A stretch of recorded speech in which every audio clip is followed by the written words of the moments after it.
J'ai conçu cette vidéo pour bien expliquer la fonction développer et réduire dans l'explorateur. Cet explorateur qui rassemble l'architecture de tous vos dossiers et de tous vos documents.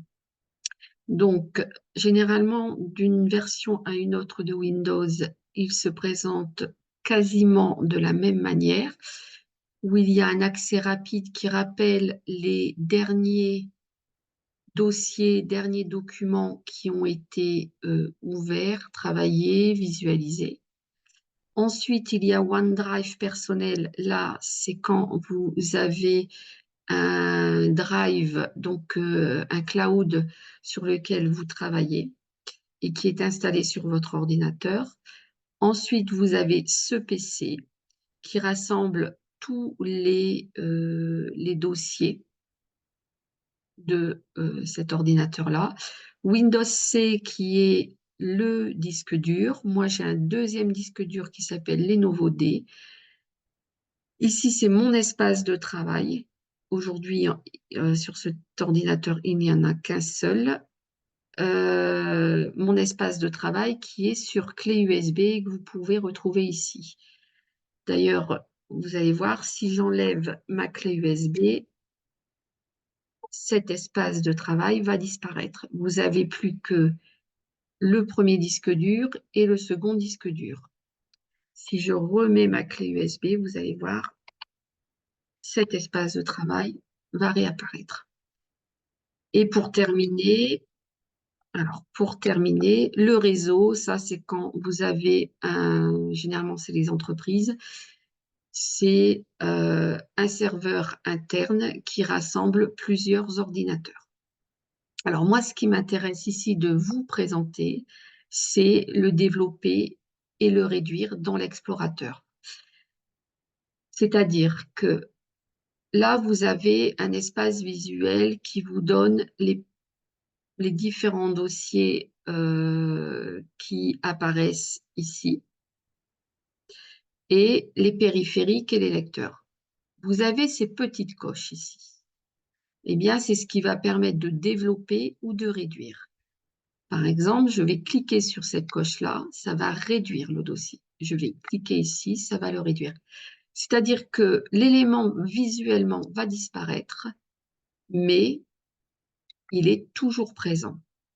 Et dans l'arborescence qui se trouve à votre gauche, eh bien, vous pouvez faire la même chose. Si vous cliquez, ça va masquer, mais ça ne va pas supprimer.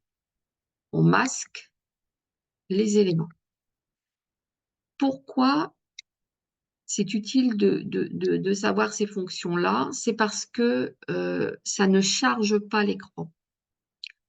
Donc ici, je raccourcis au maximum. Donc vous avez l'accès rapide, le drive, ce PC, et là c'est en l'occurrence la clé USB.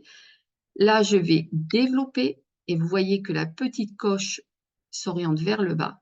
Et à chaque fois que vous avez une coche, c'est-à-dire que derrière, il y a des dossiers. Vous voyez, quand je développe, là, j'ai réduit le bureau, là, je développe le bureau. Et ici, vous avez un certain nombre de dossiers. Si je développe encore la petite coche, vous avez d'autres dossiers qui apparaissent. Si je développe les documents, vous avez un tas de documents. Ça, c'est tous mes dossiers qui sont enregistrés. Voyez, si je ne travaille pas dans la partie documents, je peux réduire et de ce fait-là, visuellement, ça permet de alléger le nombre d'éléments mis en visuel sur votre écran. Donc, un petit récapitulatif. Quand la petite coche est dirigée vers la droite, eh bien, c'est en réduction. Quand la petite coche, par un clic gauche de la souris est vers le bas, c'est une action de développer l'arborescence qui se déroule sous les yeux. Vous voyez, là, je développe, ici, je vais développer, ici, je vais encore développer, etc., etc. Le signalement de cette petite coche signifie que vous avez des dossiers qui sont intégrés à ce dossier-là, donc des sous-dossiers. Par contre, ici, là, il n'y a pas de coche, donc il n'y a pas de sous-dossier. Quand j'ouvre, c'est directement des fichiers qui apparaissent. J'espère avoir été clair. Rendez-vous pour une autre vidéo.